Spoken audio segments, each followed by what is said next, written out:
Hoje é dia de colocar na mesa todos os dados sobre Brasil e Portugal para tirar de vez qualquer dúvida que você tenha sobre o assunto. Oi, meu nome é Ana Carolina Braga, esse é o canal Posso Te Mostrar. Hoje eu vou comparar aqui, PIB, IDH, índices econômicos, ranking de melhor passaporte, índice de desemprego, de salário mínimo, de natalidade, de mortalidade, de envelhecimento, violência, corrupção e olha, muito mais, viu? Então, se acomode aí no sofá, já deixa o like no vídeo, porque deu muito trabalho montar esse material aqui. Aproveita aí, já distribua esse vídeo nos grupos de WhatsApp e Facebook e faça ele chegar ao máximo de pessoas possíveis, combinado? Posso contar com você nessa? Então, olha, vamos lá. Na minha opinião, imigrar é um ato de coragem, né? Para você sair do seu cantinho, morar em outro país, é preciso ter muita coragem para começar de novo, ir atrás do que a gente sonha, mesmo que dê muito medo às vezes, né? É ter uma valentia aí de encarar coisas novas com esperança de que tudo vai dar certo. É preciso muita força também, principalmente para deixar tudo para trás. Mas deixar o que exatamente? É isso que eu quero trazer um pouco para você, tá? No meu caso, a violência no Brasil e a oportunidade de buscar um mestrado internacional foram os fatores aí que me fizeram mudar de país para buscar uma vida melhor em Portugal, né? Meu mestrado eu já concluí recentemente. Agora, me pergunte aí se eu quero voltar para o Brasil. E a minha resposta é definitivamente não. Primeiro, porque eu tô seguindo aí atrás do meu doutorado. E segundo, porque a violência no Brasil ainda é um fator de muito peso para minha decisão, assim, de me manter por aqui, tá? E no índice de violência, os dados do Brasil, elas são realmente desanimadores. O Brasil, ele lidera a lista dos 10 países do mundo onde se registram mais mortes violentas, segundo o Estudo Global sobre Homicídios que as Nações Unidas divulgaram recentemente. O relatório ele tem o ano de 2021 como ano de referência, mas como nem todos os países forneceram os dados necessários, o ano de origem dos números dos homicídios é especificado para cada país. O Brasil ele lidera o ranking com 47.722 homicídios em 2020, seguido aí pela Nigéria com 44.200 e a Índia com 41.330.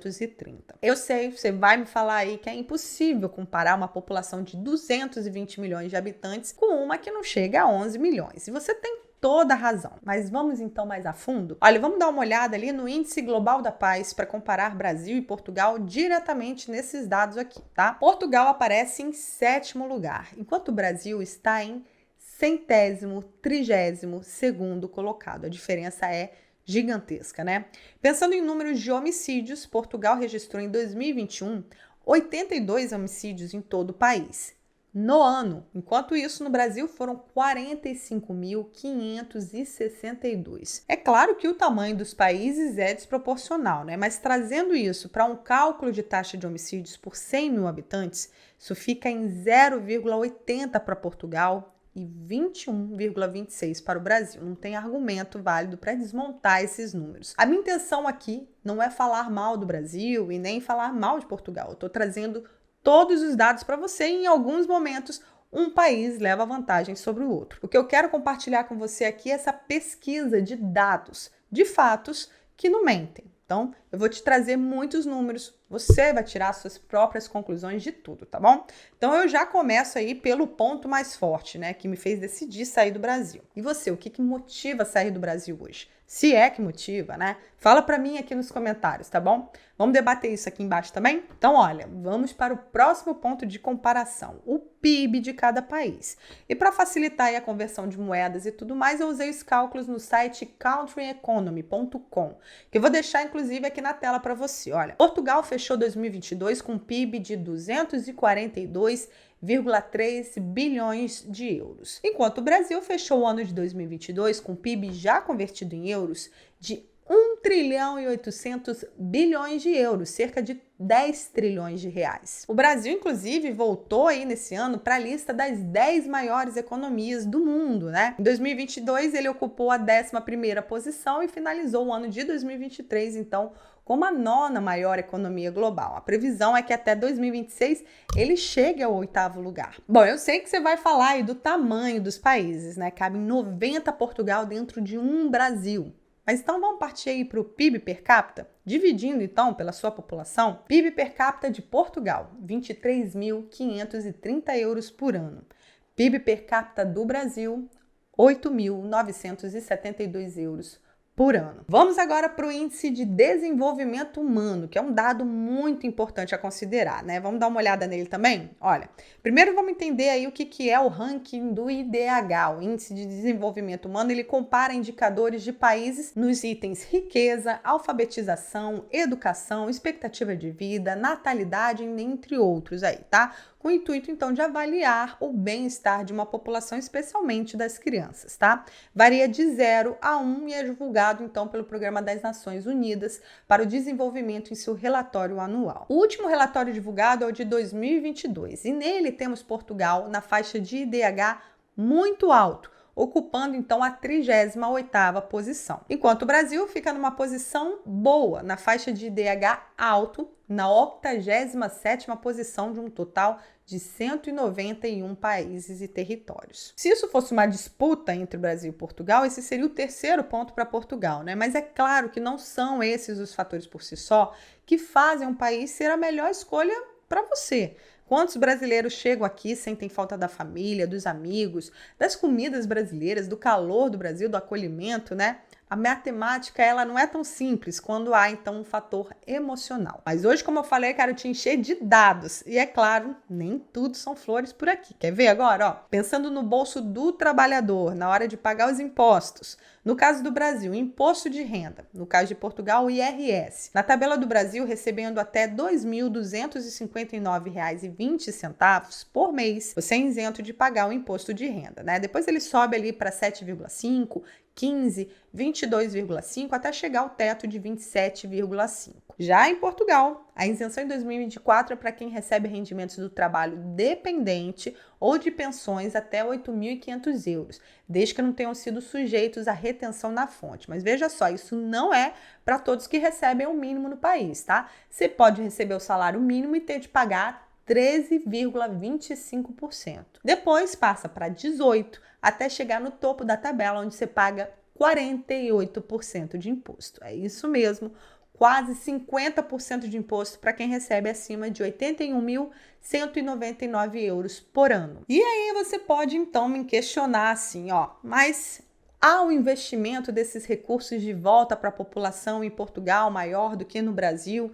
Vou te dizer, as estradas são realmente de excelente qualidade, né? Embora há também muitos pedágios.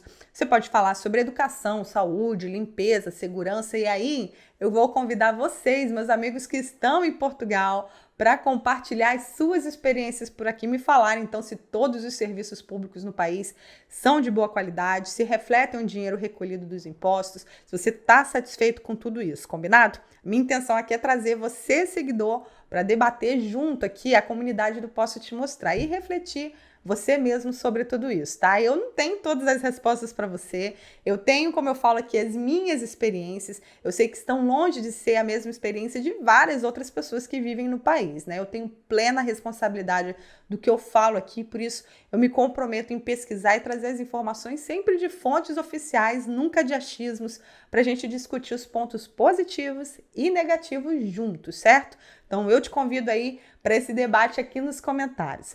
Vamos para outro índice interessante para trazer aqui rapidamente, que é o Índice de Capital Humano. É um relatório elaborado pelo Banco Mundial. O índice mede quais países são os melhores na mobilização do potencial econômico e profissional de seus cidadãos. O índice mede quanto capital cada país perde por falta de educação e saúde. Ele foi publicado pela primeira vez em outubro de 2018 e classificou 157 países. Varia entre 0 a 1, com 1 significando que o potencial máximo foi atingido. Na última publicação, Portugal ficou na posição de número 17, com 0,77 pontos, enquanto o Brasil ocupou a posição de número 91, com 0,55 pontos. Vamos voltar a falar de dinheiro, agora para comparar aí o valor dos salários, o que é sempre uma polêmica, né? Comparar real com euro, euro com real, fazer conversão, sempre alguém fica insatisfeito, não tem jeito, né? Primeiro, nós temos que compreender que nesse quesito, nem Portugal nem o Brasil tem pontos tão fortes, né? Você não vai vir para Portugal achando que vai cair num país que está na lista dos 10 países com salários mais altos do mundo, né? Nem sequer da Europa. Inclusive, eu trouxe um vídeo bem recente sobre os 10 maiores salários mínimos do mundo. Se você tá aí curioso para saber, entra depois aqui para você conferir, tá? mas também não é como muita gente fala, tá? Tem gente que diz que Portugal tem o pior salário da União Europeia, o pior salário do espaço Schengen, não é bem assim. Hoje Portugal tem o 11º salário mais alto da União Europeia, comparando aí os 22 países que possuem um salário mínimo oficial dentro da União Europeia, tá? O salário mínimo português aumentou em 2024, não foi o suficiente para melhorar na comparação aí com os demais países europeus. De acordo com os dados divulgados pelo Eurostat, Portugal desceu uma posição nesse ranking, foi ultrapassado pela Polônia, que teve seu aumento aí devido a uma alta inflação no país. O novo salário, que passou de 760 para 820 euros, com a subida aí de 60 euros mensais, o equivalente a quase 8% em relação a 2023, esse foi o maior aumento aí que já aconteceu na história do país. Apesar desse esforço, então, Portugal continua ali no meio da tabela que reúne 22 dos 27 países da União Europeia que possuem salário mínimo tabelado, tá? No mesmo estudo, ainda foi divulgado onde o salário mínimo tem o maior poder de compra. E nesse caso, Portugal caiu alguns números e ocupou o 14º lugar da tabela dos países da União Europeia, ok? Bom, já no Brasil, o salário mínimo de 2024 subiu para R$ 1.412, com um reajuste aí de 6,97% sobre o valor vigente em 2023, que era de 1.320. Se formos comparar em relação à porcentagem do aumento de salário, Portugal sai um pouco na frente aí, pois o aumento foi de 8% no ano, enquanto que no Brasil foi 6,97%.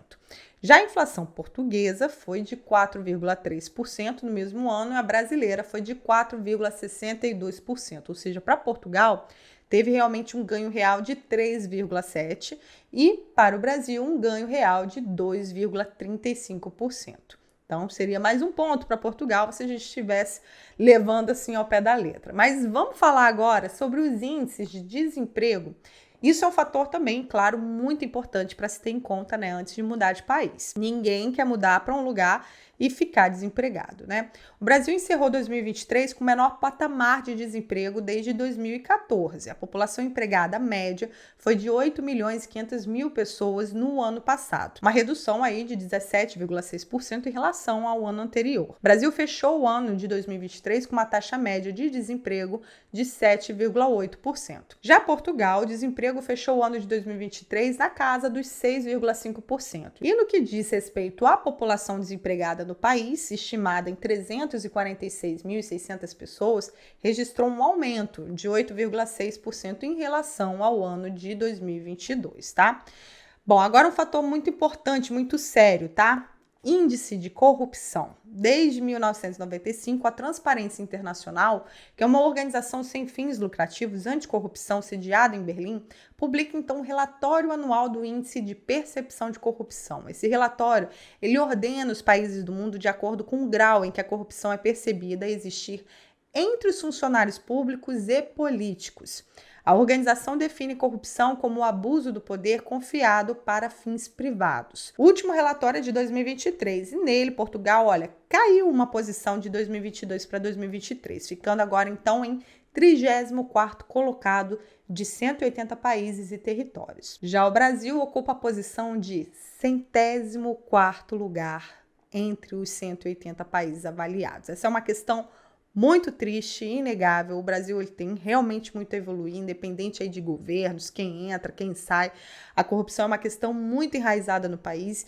E aqui ela não é contabilizada, então, somente por políticos, tá? Mas também pela população, né? O que deixa tudo ainda mais grave. Agora vamos ver o peso do passaporte de cada país? Eu também pesquisei isso aqui para você, viu? O Brasil tem o 11º passaporte mais poderoso do mundo, podendo entrar sem a necessidade de visto em 110 países do globo atualmente. Os brasileiros, eles precisam tirar visto aí de turismo na chegada em 48 países e os vistos mais burocráticos, né, que precisam tirar aí com uma antecedência, né, são em 34 países. Não estamos ruim não, né? Graças às boas relações diplomáticas, o Brasil pontua bem nesse quesito. Mas Portugal sai ainda melhor, né? Tem o 4º passaporte mais poderoso do mundo, ficando empatado então com Bélgica, Dinamarca, Noruega, Grécia, Polônia e Irlanda nessa posição, podendo entrar sem a necessidade de visto em 125 países do mundo e precisando tirar o visto aí na chegada em 42 países, precisando tirar visto com uma antecedência para 23 países. Então, vale até mesmo aí a intenção de quem quer vir para Portugal, para ter sua nacionalidade portuguesa após os 5 anos de residência,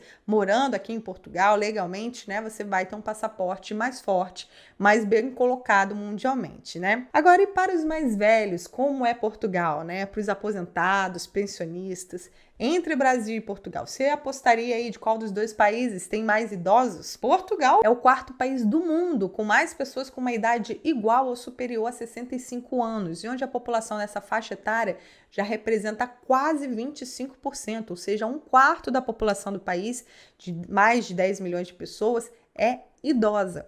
Olha, esses são dados de um estudo encomendado pela Fundação Francisco Manuel dos Santos e divulgado numa reportagem da SIC Notícias. O estudo, ele então traz dados interessantes porque ele mostra dados da imigração de jovens portugueses também, tá? Ou seja, os jovens em idade de trabalhar, de constituir uma família, eles saem muito do país, né? E esses dados também trazem um fio de esperança com a repovoação de Portugal através justamente dos imigrantes que vêm para o país, que têm filhos por aqui. E olha, outra matéria do jornal Observador mostra que, segundo a Eurostat, a população de Portugal é a que mais está envelhecendo na União Europeia. A idade média da população em Portugal em 2022 foi de 46,8 anos, a segunda mais elevada entre os 27 Estados-membros da União Europeia, tendo sido aí a que mais aumentou nos últimos 10 anos. Enquanto que em Portugal 25% da população é idosa, no Brasil esse número fica em torno dos 10%. É o que diz a matéria do jornal Estado de Minas, que usou os dados do IBGE de 2022. Ou seja, são dois países, sim, com muito idosos, porém Portugal precisa urgentemente de jovens, né? 1/4 da sua população ser de pessoas acima de 65 anos de idade é um dado muito preocupante. É justamente por isso que as políticas migratórias, né, do país continuam tão abertas aqui. Vamos ver aí como serão os resultados das eleições de março, né, para ver quais serão os próximos passos que o país seguirá nesse ponto também. É claro, trarei tudo aqui para você sobre o próximo governo de Portugal. Inclusive, tem um vídeo bem recente aqui falando sobre o que cada um dos partidos em Portugal declarou em relação aos imigrantes, né? Então, olha, eu acho que já temos dados suficientes para uma comparação bem completa, né? Se achou aí que ficou faltando algum dado para comparar, se faltou, pode ficar à vontade para pedir aqui nos comentários, tá bom? Lembrando que se você ainda está na fase do planejamento para se mudar para Portugal, aqui na descrição do vídeo tem todos os links que você precisa para sua mudança de país, tá? Você não paga nada mais por isso, muito pelo contrário, em vários deles tem cupom de desconto exclusivo para você, seguidor, que eu negociei para os nossos inscritos aqui do canal, tá bom? Então, quando você for comprar aí a sua passagem aérea, seu seguro viagem, quando você for alugar o seu imóvel em Portugal, fechar o seu pacote de internet, TV a cabo, por exemplo, vem aqui em qualquer vídeo nosso, pega ali os links e descontos que eu deixei para você, tá? Fazendo isso, você ajuda a manter a minha pesquisa. Imagina quantas horas foram necessárias para fazer um vídeo aqui como esse. E nós trazemos, em média, 4 vídeos por semana. Então, nos apoie pra gente continuar trazendo conteúdo de qualidade para você aqui, tá? E você ainda economiza na sua mudança ou viagem, certo? Deixa o seu comentário aqui para mim, o que você achou de todos esses dados. E no fim, eles influenciam aí na sua decisão? Fica à vontade para dizer aqui para mim, tá? Eu sou Ana Carolina Braga, esse é o canal Posso Te Mostrar. Eu te vejo na próxima. Tchau!